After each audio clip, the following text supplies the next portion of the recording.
ऊंचे पर्वत बैठ कर सबका मुजरा ले, ऊंचे पर्वत बैठ कर सबका मुजरा ले, ऊंचे पर्वत बैठ कर सबका मुजरा ले, ऊंचे पर्वत बैठ कर सबका मुजरा ले, जैसी जिसकी भावना, जैसी जिसकी भावना वैसा ही फल दे। जय जय राम कथा, ओ जय जय कृष्ण कथा, जय जय राम कथा, ओ जय जय कृष्ण कथा, जय जय राम कथा, ओ जय जय कृष्ण कथा, जय जय राम कथा, ओ जय जय कृष्ण कथा, इसे श्रवण कर मिट जाती है, इसे श्रवण कर मिट जाती है जन्म जन्म की व्यथा। ओ जय जय राम कथा, ओ जय जय कृष्ण कथा, जय जय राम कथा, ओ जय जय कृष्ण कथा, जय जय राम कथा, ओ जय जय कृष्ण कथा, जय जय राम कथा, ओ जय जय कृष्ण कथा। श्री राधे।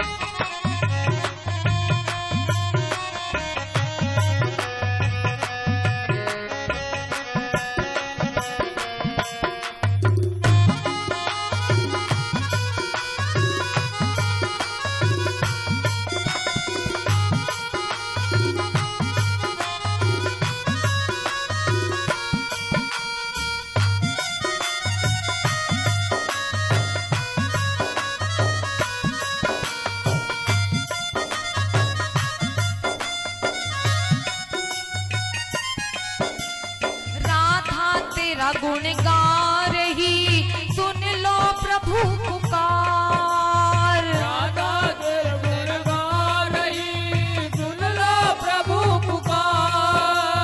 राधा तेरे गुण गा रही, सुन लो प्रभु पुकार। राधा तेरे गुण गा रही, सुन लो प्रभु पुकार। कथा श्रवण करने जो आए, कथा श्रवण करने जो आए, आनंद मिले सदा। ओ जय जय राम कथा, ओ जय जय कृष्ण कथा, जय जय राम कथा, जय जय कृष्ण कथा, जय जय राम कथा, ओ जय जय कृष्ण कथा, जय जय राम कथा, जय जय कृष्ण कथा। इसे श्रवण कर मिट जाती है, इसे श्रवण कर मिट जाती है जन्म जन्म की व्यथा। ओ जय जय राम कथा, ओ जय जय कृष्ण कथा, जय जय राम कथा, जय जय कृष्ण कथा, जय जय राम कथा, ओ जय जय कृष्ण कथा, जय जय राम कथा, जय जय कृष्ण कथा, जय जय राम कथा, ओ जय जय कृष्ण कथा, जय जय राम कथा, जय जय कृष्ण कथा, जय जय प्रभु कथा, ओ जय जय हरि कथा, जय जय प्रभु कथा, जय जय हरि कथा,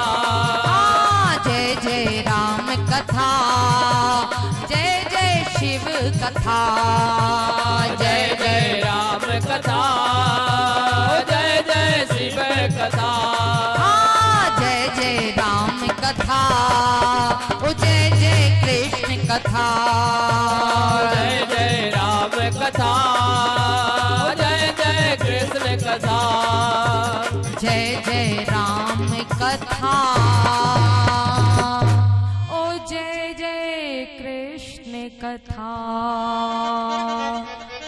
इसे श्रवण कर मिट जाती है जन्म जन्म की व्यथा, ओ जय जय राम कथा,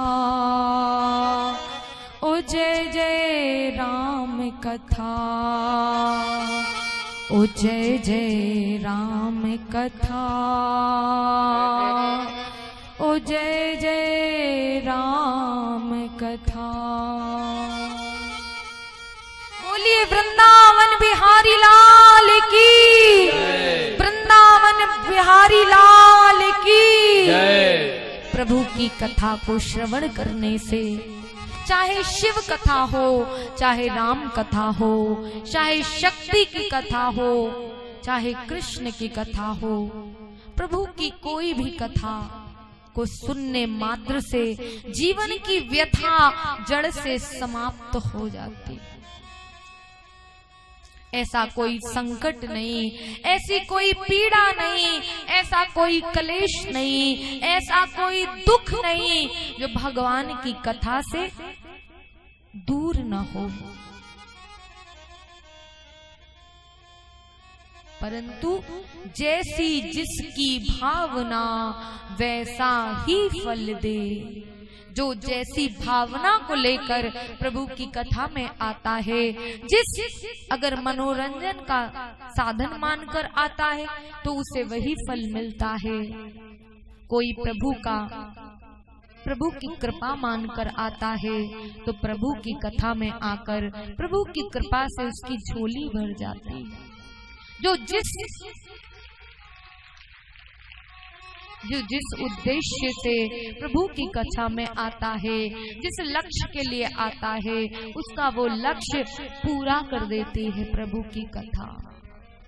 परंतु जब तक विश्वास नहीं है, तब तक, जब तक श्रद्धा नहीं है, जब तक काम बनने वाला नहीं है।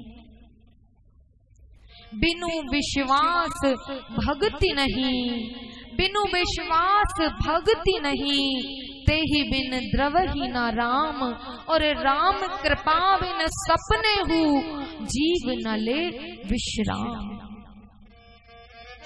जीवन में विश्वास का होना बहुत जरूरी है, परंतु वो विश्वास किस पर हो? वो विश्वास हो अपने इष्ट पर, वो विश्वास हो अपने सद्गुरु पर, वो विश्वास हो परमात्मा पर, वो विश्वास हो संतों के वचनों पर।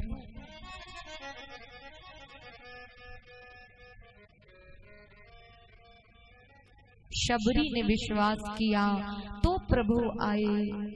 अगर शबरी भी सुनती और सुनकर विश्वास न करती तो क्या राम जी का दर्शन कर पाती? नहीं कर पाती।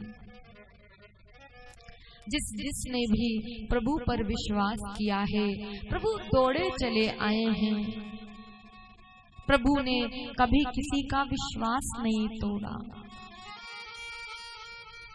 जो भी उसके दर पर आया है, प्रभु ने उसकी झोली सदा भरी है। परंतु फिर भी कई लोग कहते हैं, अरे हम भगवान के द्वार पर न जाने कब से जा रहे, हमारे काम तो बनते ही नहीं। तो समझो इसमें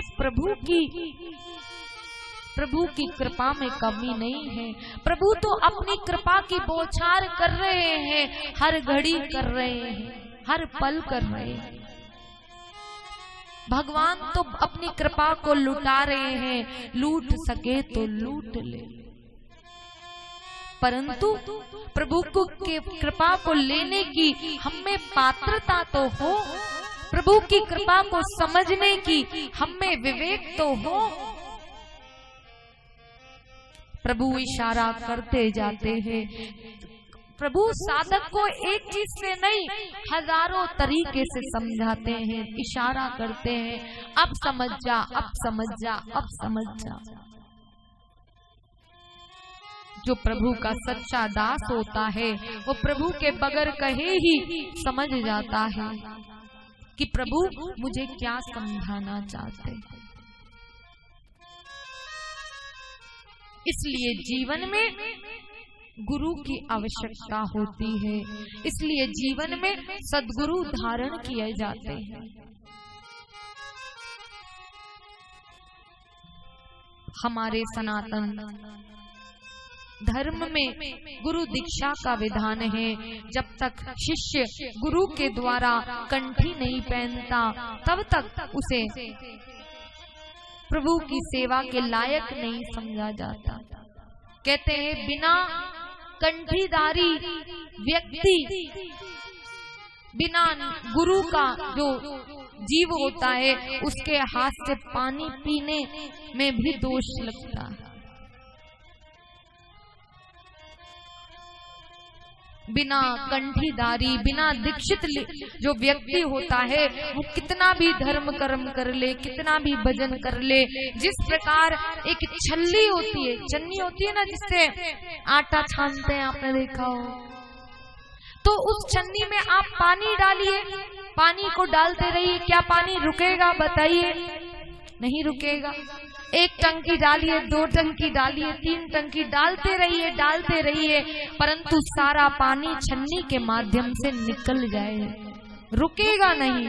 उसी प्रकार बिना दीक्षित व्यक्ति कितना भी सत्कार्य कर ले, कितना भी भजन कर ले, कितनी भी सेवा कर ले, उसे पुण्य तो मिलता है परंतु वो कृपा ठहर नहीं पाती। जिस प्रकार छन्नी से सारा पानी निकल जाता है उसी प्रकार उसका किया हुआ सत्कर्म सारा निकल जाता है, ठहर नहीं पाता, उसके पास पुण्यों की पूंजी टिक नहीं पाती, इसलिए संसार में भटकता रहता, उसका मन कभी स्थिर नहीं होता।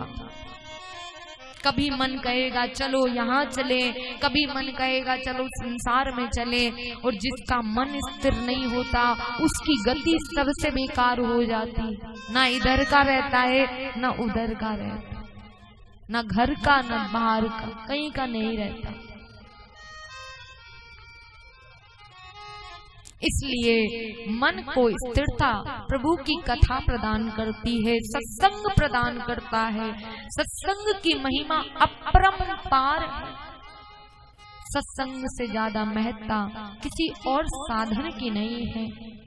लाख साधन करने से, कई साधनों से प्रभु मिलते हैं, कई साधनों के द्वारा प्रभु का दर्शन हो जाता है, परंतु सत्संग एक ऐसा साधन है, सत्संग एक ऐसा साधन है जिससे प्रभु की कृपा अत्यंत शीघ्र मिलती है, प्रभु का दर्शन अत्यंत शीघ्र मिलता है।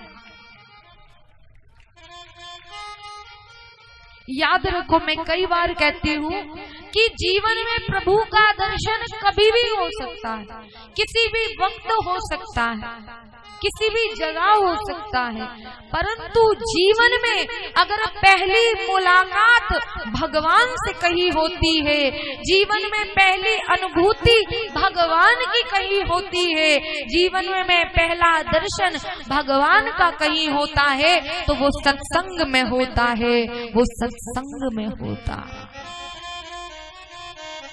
इसलिए ये सत्संग देवताओं को भी दुर्लभ है, देवता भी इस पावन सत्संग के लिए तरसते हैं कि कुछ ऐसा हो जिससे हमें प्रभु का ये सत्संग प्राप्त हो जाए।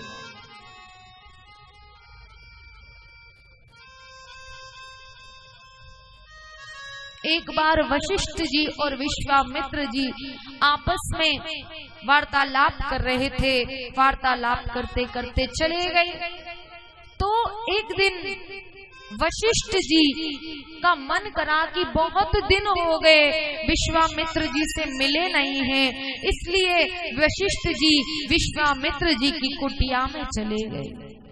और जब एक संत दूसरे संत के यहाँ कहीं जाते हैं तो कुछ ना कुछ अर्पण करते हैं, कुछ ना कुछ दक्षिणा देते हैं।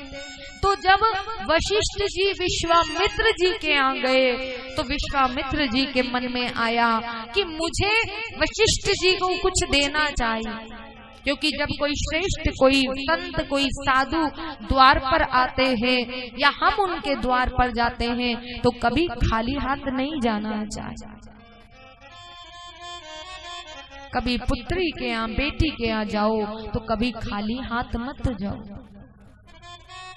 कुछ न कुछ अवश्य लेकर जाओ। इसलिए विश्वामित्र जी को लगा कि वशिष्ठ जी को कुछ देना चाहिए। मन में सोचने लगे, इतने श्रेष्ठ, इतने महान वशिष्ठ जी हैं, इनको क्या दे। तो मन में आया कि मैंने 60,000 वर्ष तक तपस्या करी है, तो क्यों ना मैं अपनी तपस्या का पुण्य इन्हें दे दूं। और वशिष्ठ जी जब गए तो विश्वामित्र जी ने अपनी तपस्या का संपूर्ण पुण्य विश्वामित्र जी को, वशिष्ठ जी को दे दिया। जब वशिष्ठ जी को विश्वामित्र जी ने अपनी तपस्या का पुण्य दे दिया तो उन पुण्यों को लेकर वशिष्ठ जी आ गए। देव संयोग से कुछ ऐसा संयोग बना कि विश्वामित्र जी का वशिष्ठ जी के यहाँ जाना हो गया। तो एक दिन जब विश्वामित्र जी वशिष्ठ जी के यहाँ गए तो मन में आया कि जब हम इनके घर गए थे तो इन्होंने भी हमें कुछ दिया था, इसलिए विश्वामित्र जी भी बड़े श्रेष्ठ हैं, इन्हें कुछ देना चाहिए, परंतु दें तो क्या दें। कुछ समझ में नहीं आया कि इन्होंने इतनी तपस्या करी है, आखिर इन्हें क्या दे सकते हैं। तो उस समय वशिष्ठ जी ने 2 घड़ी का, 2 पल का सत्संग उन्हें दान दे दिया। 2 पल कितना होता है? 2 घड़ी। 2 घड़ी का सत्संग उन्हें दान दे दिया। तो जब 2 घड़ी का सत्संग विश्वामित्र जी को दान दिया तो विश्वामित्र जी को बहुत बुरा लगा। उनको लगा कि देखो, यदि ये हमारे घर आए थे तब तो हमने इन्हें इतने वर्षों की तपस्या का पुण्य दिया था, और जब हम इनके पास आए तो उन्होंने हमें 2 घड़ी का सत्संग दिया। और जब वशिष्ठ जी ने देखा कि विश्वामित्र जी को कुछ ठीक नहीं लगा है, इस कारण से दोनों में विचार विमर्श हो गया। और विचार करते करते अब तो एक बात हो गई कि आखिर तुमने मुझे दिया है वो ज्यादा महत्वपूर्ण है या मैंने तुम्हें दिया है उसकी ज्यादा महत्ता है। आखिर इसका निर्णय कैसे किया जाए। तब दोनों में कोई निर्णय नहीं हो पाया। तब ब्रह्मा जी के पास गए, और ब्रह्मा जी के पास जब गए तो ब्रह्मा जी ने निर्णय देने से मना कर दिया कि मैं निर्णय नहीं दे सकता। भगवान शिव के पास गए। शिव उस समय भगवान के राम नाम की भक्ति में खोए हुए थे। बैकुंठ गए। भगवान ने सोचा जिसका कहेंगे उसको ही ऐसा लगेगा कि मेरी तपस्या कम है या सत्संग की महत्ता अधिक है, इसलिए भगवान ने कह दिया कि इसका निर्णय यदि कोई दे सकता है तो वो शेष नाग जी दे सकते हैं, क्योंकि शेष नाग सारी धरती का भार अपने सिर पर उठाए रहते हैं।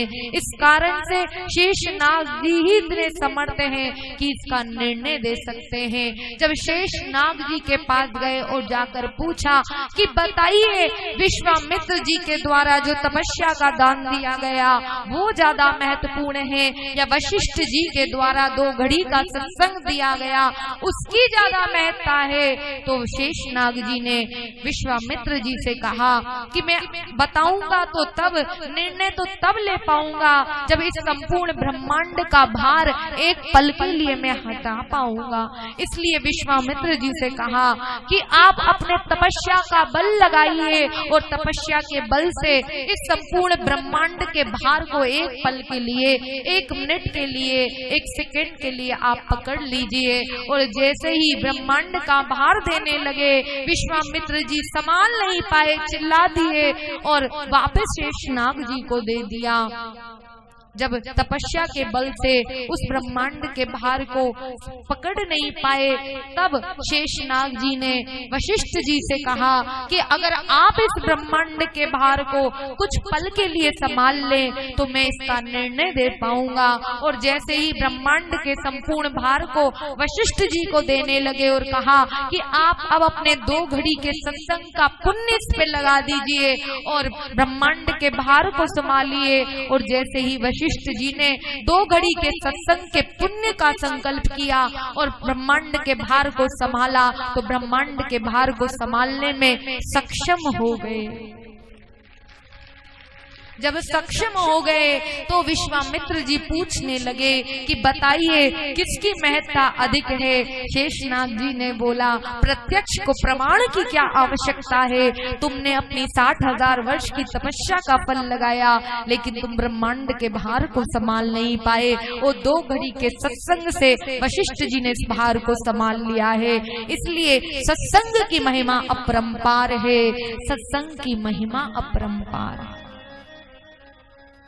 इसलिए जीवन में कहते हैं, एक घड़ी आधी घड़ी, एक घड़ी आधी घड़ी, आधी में पुनि आध,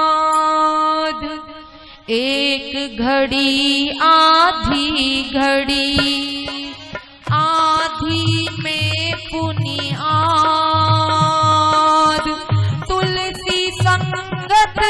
साधु की हरे कोटि अपराध रे भैया, हरे कोटि अपराध, हाँ हरे कोटि अपराध रे भैया, हरे कोटि अपराध हो, हरे कोटि अपराध रे भैया, हरे कोटि अपराध। इसलिए जीवन में सत्संग अवश्य सुनना चाहिए। बिना सत्संग के बिनु सत्संग विवेक न होई, बिनु सत्संग विवेक न होई, और राम कृपा बिन सुलभ न होई, सुलभ न सोई। जीवन में लाख साधन किया और जीवन में सत्संग को नहीं सुना तो मानो प्रभु की कृपा की अनुभूति को नहीं समझ पाओगे। क्योंकि जब तक जीवन में सत्संग नहीं आएगा तब तक विवेक जागृत नहीं होगा, और जब तक विवेक जागृत नहीं हुआ तो पता नहीं चल पाएगा क्या उचित है, क्या अनुचित है, क्या श्रेष्ठ है, क्या श्रेष्ठ नहीं है। आखिर हमें अपना जीवन कैसे जीना चाहिए समझ नहीं आएगा। लाख साधन करो लेकिन अगर जीवन में सत्संग नहीं है तो कभी भी परमात्मा की कृपा को प्राप्त नहीं कर पाओगे। क्योंकि प्रभु का सत्संग हमें सिखाता है कि जो जीव परमात्मा की सच्ची शरणागति कर लेता है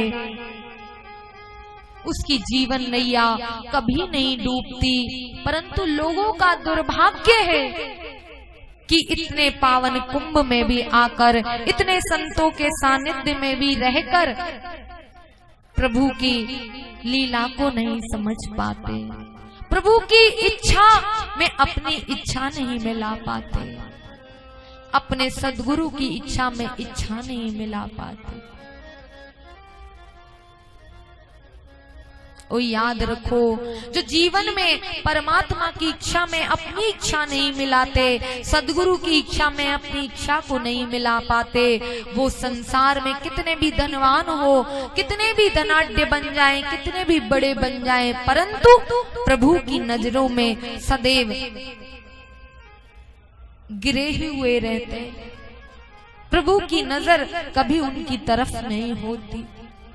जीवन में याद रखो, संसार की नजरों से एक बार भले ही गिर जाना, परंतु उसकी नजरों से मत गिर जाना, क्योंकि उसकी नजरों से जो एक बार गिर जाता है तो जीवन में उठना बड़ा मुश्किल हो जाता। कई बार लोग थोड़ा बहुत सहयोग करते हैं, थोड़ी बहुत सेवा करते हैं, तो उन्हें लगता है कि देखो हम सेवा कर रहे हैं इसलिए यही कार्य चल रहा है, हम साथ हैं तब तक यही सेवा चल रही है। लेकिन प्रभु की लीला को वो समझ नहीं पाते। प्रभु और संत कभी किसी की सेवा के मोहताज नहीं है। प्रभु एक द्वार बंद करते हैं तो हजारों द्वारों को खोल दिया करते हैं। प्रभु एक हाथ का देना बंद करते हैं तो हजारों हाथों से दिला दिया करते हैं। मेरे दरबार में, मेरे ठाकुर के दरबार में देर हो सकती है परंतु अंधेर कभी नहीं हो सकती, अंधेर कभी नहीं हो सकती। और आज उसी की कृपा का प्रताप है कि ऐसे वंदनीय संतों का दर्शन आप और हम कर रहे हैं। ऐसे संत बार बार इस मंच पर आकर अपनी कृपा बरसा रहे हैं। अगर प्रभु की आज कृपा नहीं होती तो आज हम लाखों लोगों को बैठकर प्रभु का नाम न सुना रहे होते। परंतु प्रभु की कृपा तभी होती है जब जीव मन से भेदभाव को हटा देता।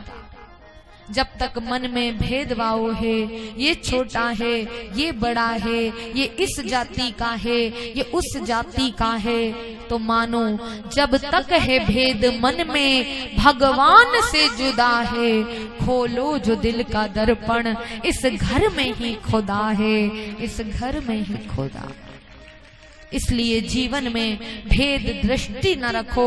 याद रखो जिसकी दृष्टि खराब होती है उसके लिए उसकी सृष्टि भी खराब हो जाती है, और जिसकी दृष्टि अच्छी होती है उसके लिए सारी सृष्टि सुंदर बन जाती है, सारी सृष्टि सुंदर बन जाती है।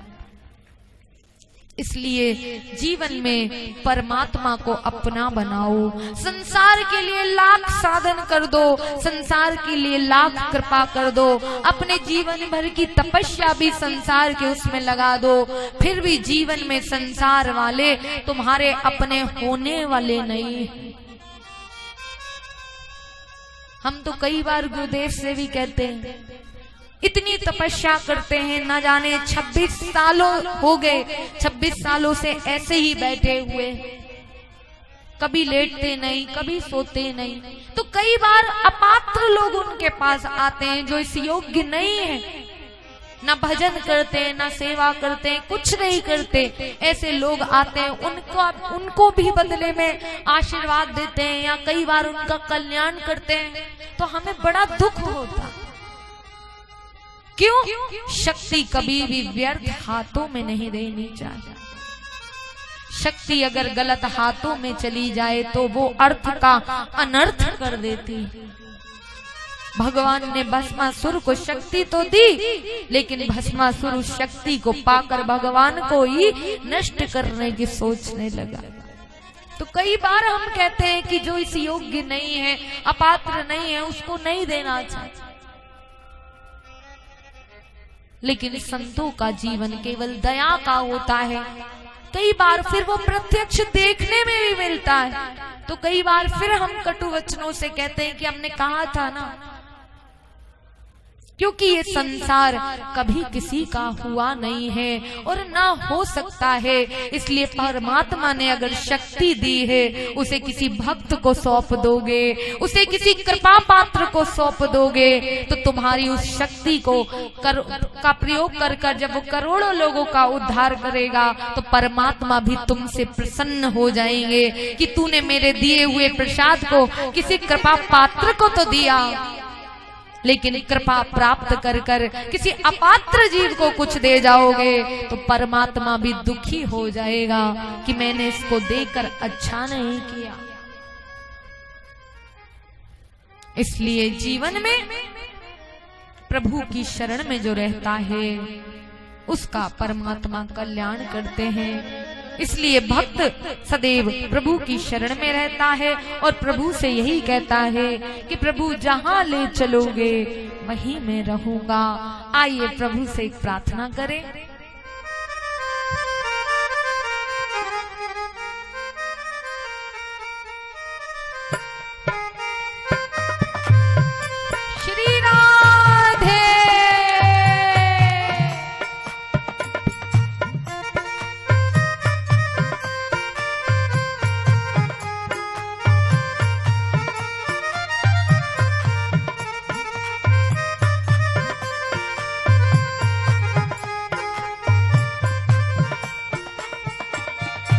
जहाँ ले चलोगे वहीं मैं चलूं।